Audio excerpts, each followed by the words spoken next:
I'm going to preview the number 20 Baylor versus Cincinnati women's volleyball game, which will be played tomorrow, October 17th at 7 p.m. Central Time on espn plus. Of course, there will be live stats as well. I apologize for looking out because I cannot memorize all this stuff.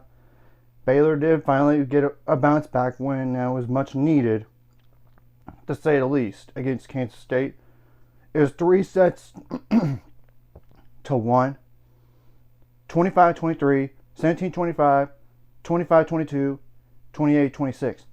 Thus, Baylor is 10-6 on the year, 5-3 in the Big 12. I will say, Cincinnati did give TCU a good fight in their last game. I mean, it's just telling the truth. It was 3 sets to 1. And I'm going to just tell you the scores real fast. Fast here. Before going over like the stats, including that TCU game. And the, and the roster. And I'll put both of those in the description below.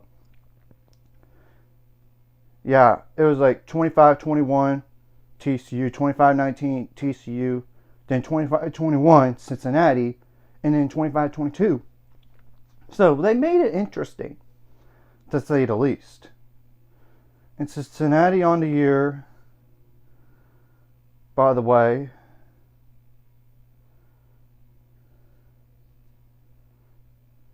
is, let me go check real fast.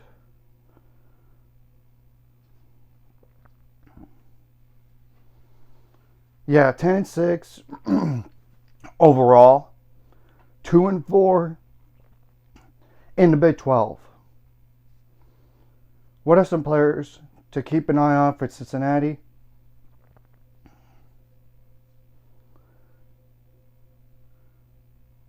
The first one is Andy Spies, number 0, a 5'10" setter. That's a sophomore, and I do not know the injury stats for Cincinnati going into this game. I know Bree Denny didn't play for Baylor last night. I know that for sure. I know Kendall Murphy was suited up, but I don't think she played.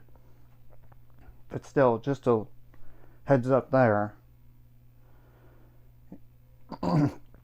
49 kills on 120 attempts with 11 attacking errors, 615 assists, 9 service aces, 24 service errors, 143 digs, 41 blocks, 4 of those solo, 4 blocking errors, 2 ball handling errors.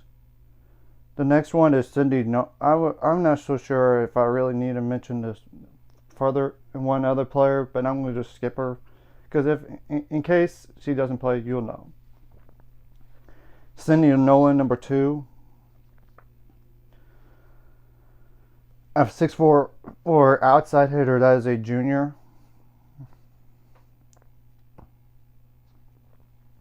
59 kills. I mean, actually, 291 kills on 730 attempts with 59 attacking errors, 4 assists, 15 service aces, 19 service errors, 80 digs, 5 receiving errors, 17 blocks, 4 solo, and 1 blocking error. Then it's Carly Glendinning, number 4, Glendinning. Apologize if I butchered that, number 4. A 6'2" outside hitter, that is a senior. 211 11 kills on 576 attempts with 61 attacking errors, 14 assists, 8 service aces, 13 service errors. Let me go to the receiving errors. If there's like 18 of those, but 130 digs, 31 blocks, 11 of those solo, 4 blocking errors. That's it. The next player I'm going to skip down is Lily Gillespie, number 11. A 5'7" libero / defensive specialist. That is a sophomore.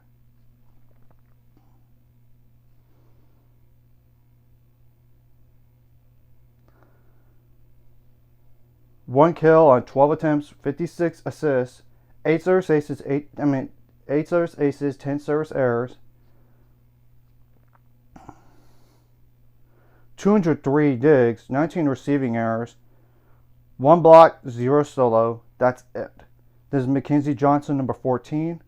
Might as well just go over that because the number of sets is 48. 5'6" defensive specialist, libero. That is a grad senior. No kills on 2 attempts with 1 attacking error, 10 assists, 2 service aces, 7 service errors, 88 digs, 11 receiving errors. That's it. Next player would be Tajana Simenovic, Simunovic, and I apologize if I butchered that, number 18. A 6'3" middle blocker. That is a freshman.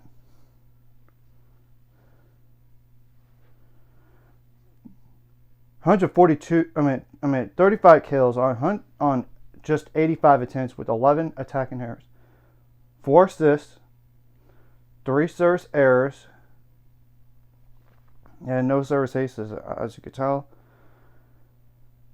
29 digs, 2 receiving errors, 48 blocks, 5 solo, and 2 blocking errors. And the next player is Gretchen Sigmund, number 20.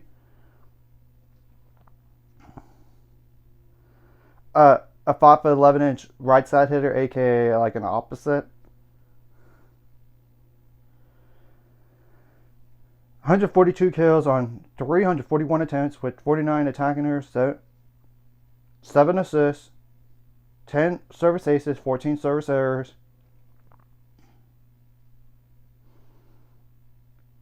43 digs, 1 receiving error, 53 blocks, 2 solo, and 5 blocking errors. And the last player I'm going to mention is Brooke Crummel, Crummel. I apologize if I butchered that.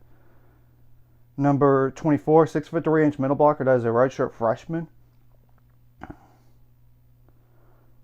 82 kills on 200 attempts with 26 attacking errors, 6 assists, 18 service aces, 25 service errors,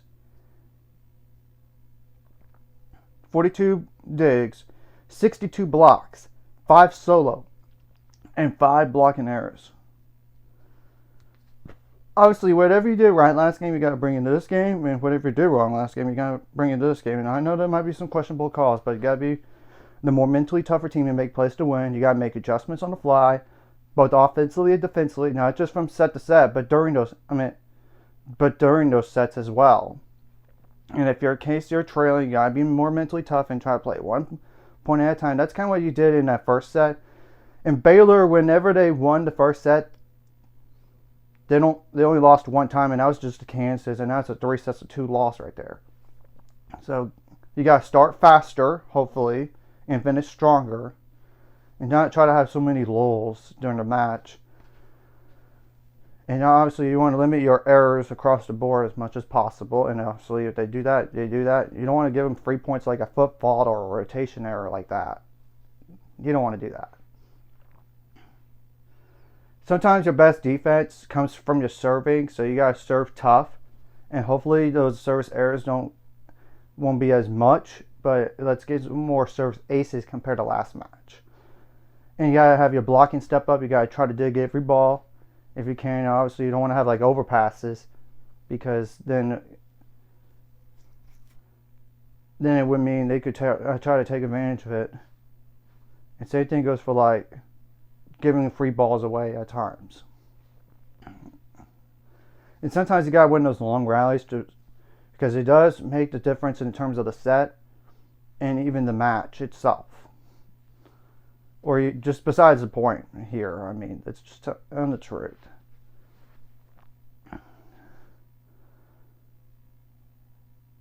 Now you gotta have your blocking step up in this game.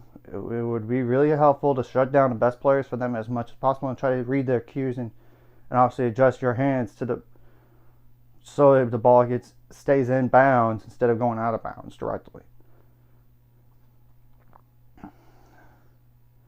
Now, On offense, you need to receive well, have good passing to set up some kills, like whether it's from the middle or opposite or outside hitter, it doesn't really matter. Obviously, if they can't stop one player for a long time, continue to go with that unless they stop that one time and then go somewhere else, obviously. And have a little variety if you can, because that way they don't cue in on everything. And it's what kind of like Harley Craig did with that one kill she had during the match. So, good thing to throw that in there. And I expect Cincinnati to come into the match with nothing to lose. And this game is obviously huge in terms of conference. And it's important to protect home floor. If you want to try to be a top 4 seed in the NCAA tournament, you got to protect home court no matter what opponent it is and win against unranked teams. This is unlike the Arizona game, by the way. So but that game was on the road, I know, but still, you get the point. And obviously getting some ranked wins down the line would help too, but Cincinnati's not even receiving votes, I know. But still, I expect, because of what they did at TCU, I would not overlook them at all. I know they didn't beat them, but they pushed them. And I would not, and none of that, this is the next match right away. So, anyways, if you like this content, hit the like, subscribe, and see you guys later on the road to 800 subscribers. Goals, ultimate goal is to have some more money. Does, of course, like a video. Comment video really helps YouTube algorithm. Some more people see us. Sharing the video does up as well. Some more people can watch. And if you're watching and not subscribe, hit subscribe button, hit the notification bell as well.